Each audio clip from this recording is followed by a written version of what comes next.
मेरे हस्बैंड बोले कि गोली मत मारो, तो इनको भी इधर शूट किया। पूछा कि हिंदू कौन है और मुस्लिम कौन है, और पहले पूछ रहे थे हिंदू अलग हो जाओ मुस्लिम अलग हो जाओ। सब लोग उधर घूमने आए, थोड़ी ना मजहब का कुछ था उधर, तो ये नहीं होना चाहिए ऐसा लगता है। हमारे सामने ही सब घुमा रहा, उधर कोई पुलिस वाला भी नहीं था। हमारा पहला दिन ही था घूमने का। हम लोग उधर मिनी स्विट्जरलैंड वगैरह बेताब वैली शाम को जाने वाले थे, लेकिन मिनी स्विट्जरलैंड और उधर के 2-3 पॉइंट्स है वो हमें घोड़े पे देखने का था, तो वो सब हमारे हस्बैंड देख रहे थे। हम घोड़ा वगैरह हमने फिक्स किया। हम लोग मिनी स्विट्जरलैंड तक अच्छे से गए, उधर फोटो वीटो निकाले। फिर हम लोग खाना खा के जा ही रहे थे, तो शूटिंग का स्टार्टिंग में आवाज़ आया हमको, लेकिन हमें लगा कि उधर कुछ गेम वगैरह चल रहा होगा, मतलब ये पर्यटन स्थल है तो इसीलिए। लेकिन बाद में देखा तो 2 जन ऐसे आ रहे थे, वो उनके हाथ में पिस्तौल, हाँ राइफल थी, और गोलियां चलाने लगे वो। तो हम लोग सब लोग नीचे झुक गए, मेरे हस्बैंड भी, मेरे साथ जो थे वो भी झुक गए। और फिर उन्होंने जब घोड़ों वालों को जो थे उनको उधर उनके ऊपर से ऐसे फायरिंग करके बोला कि घोड़े वालों मतलब सवारी जो लेने वाले थे आदमी लोग, उनको बोला जाने के लिए। तो हमारे साथ में जो थे हेमंत जोशी, वो बोले कि क्या हुआ है, आप ऐसा क्यों कर रहे हो, तो उनको डायरेक्टली हमारे सामने इधर शूट किया। तो मेरे हस्बैंड बोले कि गोली मत मारो, तो इनको भी इधर शूट किया। फिर पूछा कि हिंदू कौन है और मुस्लिम कौन है, तो मेरे जीजा ने हाथ ऊपर किया तो इनको इधर डायरेक्ट शूट किया। हमारे सामने ही सब घुमा रहा, उधर कोई पुलिस वाला भी नहीं था। एक्चुअली जब पर्यटन स्थल है तो चाहिए था कोई सुरक्षा दल चाहिए था उधर। हमारे घर के सभी मेन जो थे वही चले गए। जब मेरी बेटी का पूरा सब बाकी है अभी। किस कपड़े में आए थे वो लोग, किस तरफ से आए थे? आप लोग जहाँ थे वहीं अचानक से आए या फिर गेट के या पास से आए? नहीं, अचानक से ऊपर से आ गए थे वो, और उनके हाथ में राइफल थे, मतलब ग्रीन कलर जैसा उनका वो ड्रेस था कुछ। हम लोगों ने इतना देखा नहीं, लेकिन इधर वो कैमरा जैसा कुछ रहता है ना, हाँ वो था उनका, और राइफल से ऊपर भी शूट कर रहे थे, और जो बोल रहे थे उनको भी डायरेक्ट शूट कर रहे थे। और पहले पूछ रहे थे हिंदू अलग हो जाओ मुस्लिम अलग हो जाओ। सब लोग उधर घूमने आए, थोड़ी ना मजहब का कुछ था उधर, तो ये नहीं होना चाहिए ऐसा लगता है। और उधर कुछ सुरक्षा चाहिए, पर्यटन स्थल है तो। अनुष्का जी, जब गोलियां चली तो पहले कुछ दूरी पे गोलियां चली, बाद में वो आप लोगों के पास है, कितने लोग थे आपको कुछ अंदाजा है? नहीं, हम लोग एक्चुअली बहुत पीछे थे, ऊपर से वो आ रहे थे, तो ऊपर से बहुत भीड़, तो सब लोग चिल्लाने लगे, सब दौड़ने लगे। तो हम लोगों को लगा कुछ है, तो हम सब झुकने के लिए बोला घोड़सवार ने, तो हम लोग नीचे सब झुक गए, झुक के बैठ गए। तो फिर वो दोनों सामने आ गए, और यही बोल के उन्होंने स्टार्टिंग फायरिंग की। उन्होंने जितने जो घोड़े वाले जो होते हैं वहाँ के, उनको सबको नीचे भेज दिया या वहाँ हटा दिया? भगाया था, लेकिन सब पूरा नहीं नीचे गए थे, वो थोड़ा मतलब उन्हें दिखे ना इतना तक गए थे। और बाद में हम सबको हेल्प भी कुछ लोग कर रहे थे उधर नीचे जाने के लिए। तो आप लोगों के पास जब आए तब आप लोग शायद 3 परिवार वहाँ पर थे, और तो वहाँ पर बाकी शायद लेले परिवार, और हाँ संजय लेले भी थे, हेमंत जोशी थे हमारे साथ में, उनका परिवार था। हम तीनों के हस्बैंड ही गए, उनको ही शूट किया है।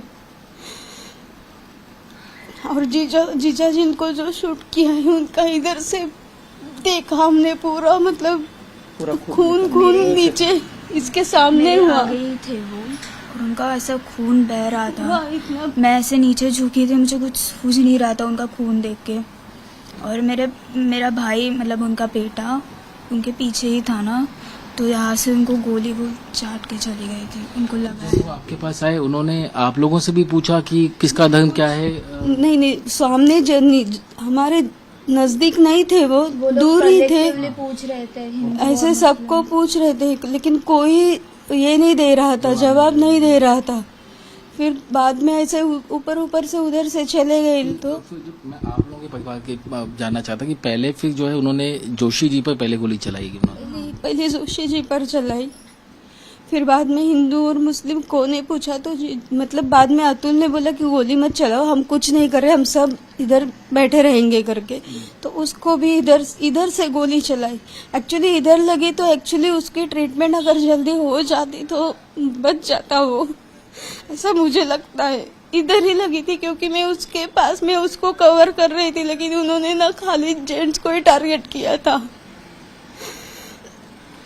आपको उन आतंकियों की शक्ल याद होगी या दूर थे वो लोग? नहीं मैंने ये भी पता चला कि जब कुछ महिलाओं ने उनसे बातचीत करने की कोशिश की, बच्चों ने जब बातचीत करने की कोशिश की, उन्होंने उनको नहीं छुआ, कुछ और बातचीत करके वो वहां से चले गए। सिर्फ जो परिवार के मुख्य जो लोग थे उन्हीं को उन्होंने निशाना बनाया। हाँ, एक लेडी के पैर पे भी गोली लगी थी, वो थी मतलब वो एयरपोर्ट पे भी कल दिखे थे मुझे, तो उनको पैर पे गोली लगी मारी है। थी। तो जब अच्छा ये बताइए, सब कुछ आपके आंखों के सामने हुआ, आप शायद ही इसको भूल पाएंगे कभी, लाइफ टाइम आपको ये एक बुरा सपना याद रहेगा?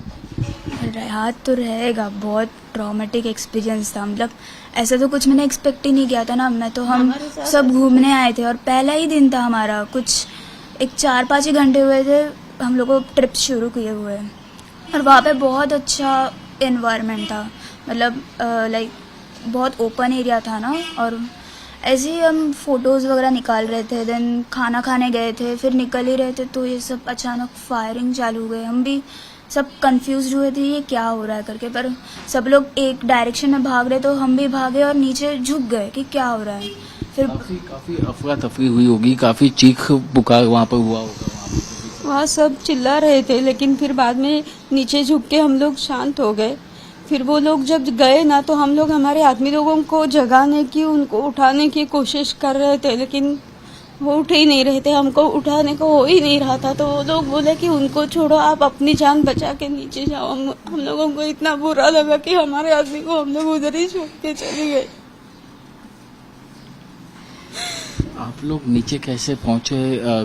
क्या खुद से चल के आए या कैसे? खुद से गए हम लोग, आधे रास्ते तक वो हमारी दीदी जो है पैरालिसिस, उसको तो चलने को भी नहीं हो रहा था, उसको घिस घिस के लेके आए हम लोग। फिर कुछ घोड़ेसवार थे, उन्होंने मदद की और उन्होंने हेल्प करके वो लेके आए। नहीं तो वो 2 लड़के थे हमारे, वो लेके आ रहे थे, और हम तीनों लेडीज, मोनिका, जोशी, मैं और ये, हम तीनों साथ में आगे आ रहे थे। नीचे आने के बाद कैसे आप लोग आगे कहाँ गए, कैसे अपने आप को बचाया आप?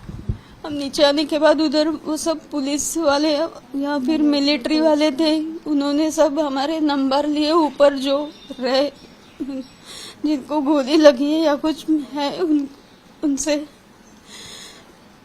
और फिर हमें हॉस्पिटल का उधर लेके गए, दीदी को उधर लेके गए थे क्योंकि जीएमसी हॉस्पिटल। उसके बाद हमें पहलगाम का टूरिस्ट क्लब है उधर लेके गए, लेकिन उधर कुछ बता ही नहीं रहे थे, सब कर रहे थे वो, मतलब उधर सबको कपड़ा वगैरह जिसका खराब है वो दे रहे थे। मेरे पास तो चप्पल भी, मेरा शूज भी निकल गया था, मैं बिना चप्पल की आ रही थी, तो वो भी उन्होंने सब हेल्प की, वो बात नहीं, लेकिन कुछ बता ही नहीं रहे थे उधर। एक्चुअली ऊपर जल्दी जाना चाहिए था, डॉक्टर लोगों को भी साथ में जाना चाहिए था, ऐसा लगता है, पता नहीं, लेकिन बहुत जन गए। आप कह रहे हैं कि वो आतंकी कैमरा लगा करके आए थे बॉडी पर? ऊपर दिख रहा था, वो कैमरा था, वो क्या था पता नहीं, लेकिन ऊपर दिख रहा था, वो उनके टोपी के ऊपर था कुछ, तो वो। और ये एक प्री माइंडेड शायद सबको हिंदू मुसलमान पूछ करके ही उनको पूछ रहे थे वो हिंदू कौन है, मुसलमान कौन है, किसी ने जवाब नहीं दिया। तो हमारे साथ जो हेमंत जोशी थे वो बोले कि क्या क्यों कर रहे हो आप लोग, हम कुछ नहीं कर रहे, तो उनको डायरेक्टली शूट किया, तो वो खड़े थे तो हमारे सामने ही नीचे गिर गए। फिर मेरा हस्बैंड बोले कि गोली मत चलाओ, हम लोग नीचे बैठते, कुछ मत करो, तो कुछ मत बताओ, आप लोगों ने आतंक मचा के रखा है। हमने क्या किया है, हमने कहाँ से आतंक मचा के रखा है, वही समझ में नहीं आ रहा। अब मैं आपसे और ज्यादा सवाल इस वक्त नहीं पूछ सकता, लेकिन अनुष्का जी, जो आपको लॉस हुआ है वो तो कभी शायद भर नहीं सकता, लेकिन आज आप एक पीड़ित हैं, आपने अपने पति को खोया है। ऐसी क्या सजा इन लोगों के साथ मिले, ऐसा क्या किया जाए सरकार ने दुश्मनों के साथ कि आपको थोड़ा लगे कि इंसाफ मिला है या इनको सबक मिला? इनको भी मार देना चाहिए, सब हमारे सामने, सबके सामने मार देना चाहिए, बाकी मार देना कुछ चाहिए नहीं। कि जो उनकी चमड़ी निकाल के मार देना चाहिए, उनके आंख निकालने चाहिए, उनके हाथ पैर तोड़ देना चाहिए एंड ऐसे उनको सजा देनी चाहिए, सबके सामने सजा देनी चाहिए। फिर कोई सोचना नहीं चाहिए कि आतंकवाद करे, ऐसे सजा देनी चाहिए उनको। आज अफजल गुरु अजमल का साहब 1-1 साल 2-2 साल बिरयानी खा के जी रहा है और वो जो इंसान है उनका कोई भी कसूर नहीं है, वो ऐसे मौत। मुखाग्नि क्या रुचा ने दी? जी रुचा, आपने मुखाग्नि दी, आप क्या चाहते हैं, किस तरीके के आगे कुछ एक्शन आपको दिखाई दे ताकि लगे कि कुछ इंसाफ हुआ? गवर्नमेंट को एक्शन तो लेना चाहिए, हमें जस्टिस चाहिए। बिकॉज हम तो बेकसूर थे ना, हम इनोसेंट थे, हमने क्या ही किया था। मतलब मेरे पापा ने तो कुछ किया नहीं था ना, बहुत अचानक से हुआ था। अचानक से ही सब कुछ हो गया। आज निश्चित तौर पे दुखों का तो ऐसा पहाड़ आप पे टूटा है कि बहुत वक्त लगेगा इससे आपको उभरने में, लेकिन गुस्सा भी काफी ज्यादा है इन लोगों के खिलाफ आपके जहन में, निश्चित तौर पे काफी गुस्सा होगा। गुस्सा तो रहेगा, लेकिन इंसाफ तो मिलना चाहिए हमारे घर का। वो मेरा तो घर चलाने वाला आदमी ही चला गया है। सबके तीनों के तीनों घर के में घर जो घर चलाने वाले आदमी हैं वो चले गए हैं। अभी आगे क्या होगा हमें कुछ भी पता नहीं है, घर कैसे चलेगा, क्या चलेगा, we don't know anything. Now just want justice, justice and justice. कुछ आखिरी बात आप कुछ कहना चाहिए? इंसाफ चाहिए हमको, बाकी कुछ नहीं। उन लोगों को मार देना चाहिए, फिर से आतंकवाद करने की हिम्मत नहीं आनी चाहिए किसमें। ये अनुष्का मोने जी जो अपने आंसुओं के साथ अपना आक्रोश बताते हुए सरकार से इंसाफ की गुहार लगा गई हैं, और हमें यकीन है कि ये आवाज़ जो है वो सही कानों तक पहुंचेगी और ऐसा इंसाफ जरूर मिलेगा जैसा कि ये चाहते हैं। वीडियो जर्नलिस्ट सुरेश साहिल के साथ राकेश त्रिवेदी, डोंबिवली, टाइम्स नाउ, नव भारत।